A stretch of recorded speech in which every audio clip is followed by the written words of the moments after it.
especially towards Friday, Saturday afternoon, evening. And some of those could be significant thunderstorms as well.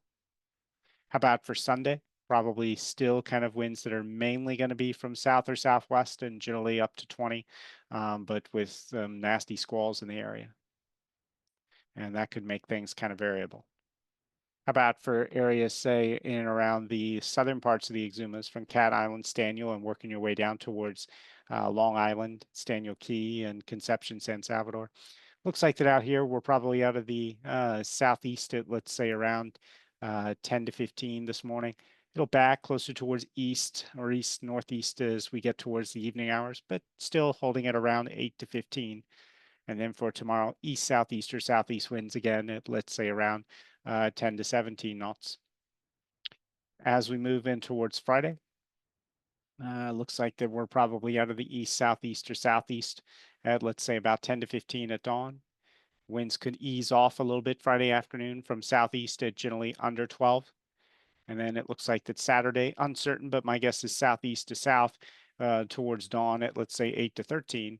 And then possibly becoming southwest as we move throughout the day at generally under 15 knots. And also could see some squalls even down here as we get towards Saturday afternoon, evening. And that could make things a little variable. Sunday is a little uncertain, but my guess is generally southeast to southwest winds at, let's say, under 20, but could be squally and variable as well.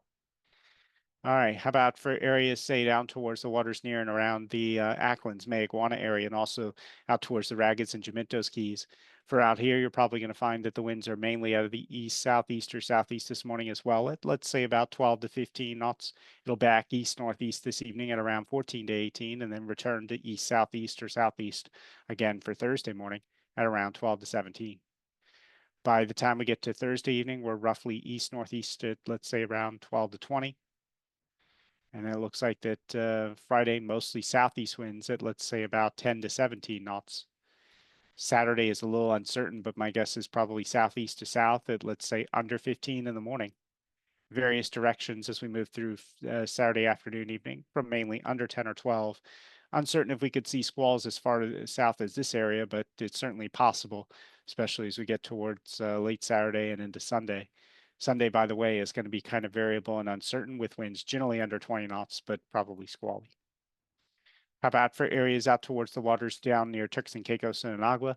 Similar conditions with winds kind of out of the pattern that's seeing mostly a veering late nights, mornings towards east, southeast, or southeast at, let's say, about 12 to 17. And the afternoon, evenings, we back the wind closer towards the east, northeast, or east, and let's say build up to around 15 to 20. How about as we get towards, let's say, for Friday and Saturday? Friday probably is running kind of east to east, southeast, or southeast during the day at, let's say, around 10 to 18.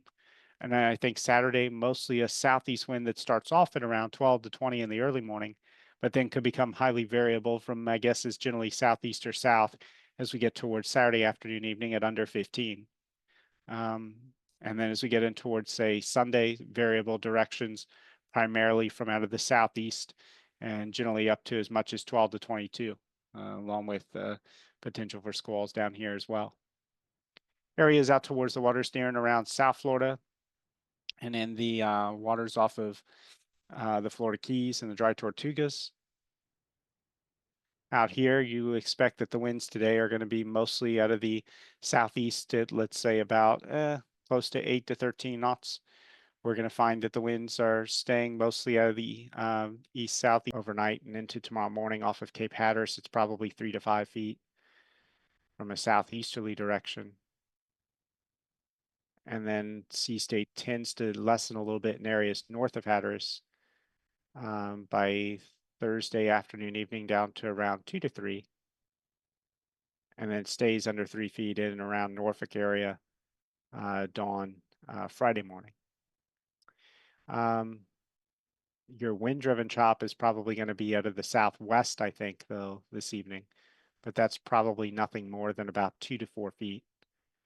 And then the sea state in the wind-driven chop is probably 2 or less in around Cape Hatteras tomorrow morning, but could be from various directions from west or southwest to north. So that is a little bit of a concern as you're getting around Cape Hatteras tomorrow morning, but I think it's going to be pretty weak in around the Hatteras area. Um, and then it looks like wind-driven chop as we get towards, say, late Thursday, probably around 1 to 3 north of Hatteras for mainly south or southwest, and then staying under 3 feet as you get into Norfolk. Um, so that all looks pretty reasonable. The interval to the swell, give me 1 second here.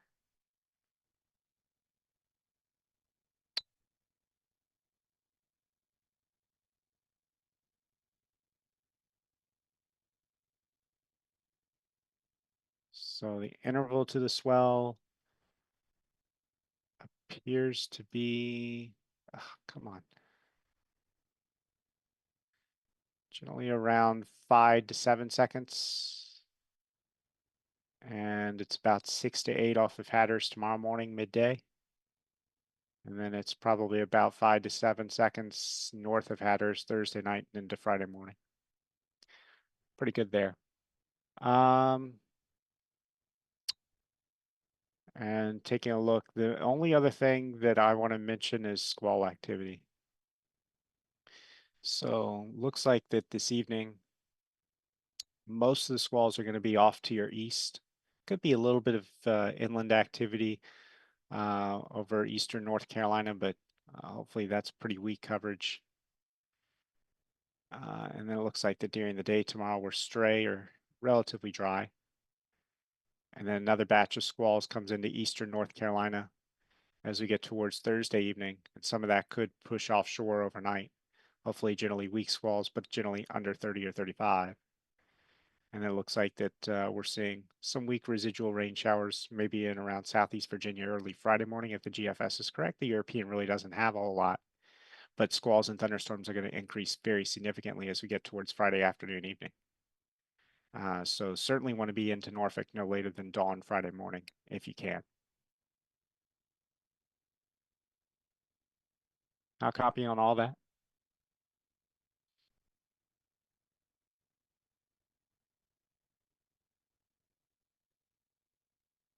Okay, so you should round Hatteras about 6 a.m. on Thursday morning and then into Norfolk at around 6 a.m. on Friday. Okay, very good. So long as that's the plan and you stick with that, then it sounds like that's going to work out just fine. No, no, I think you're going to be fine there. If you, so long as you're arriving at around 6 a.m. on Friday, you should be well ahead of that next significant front.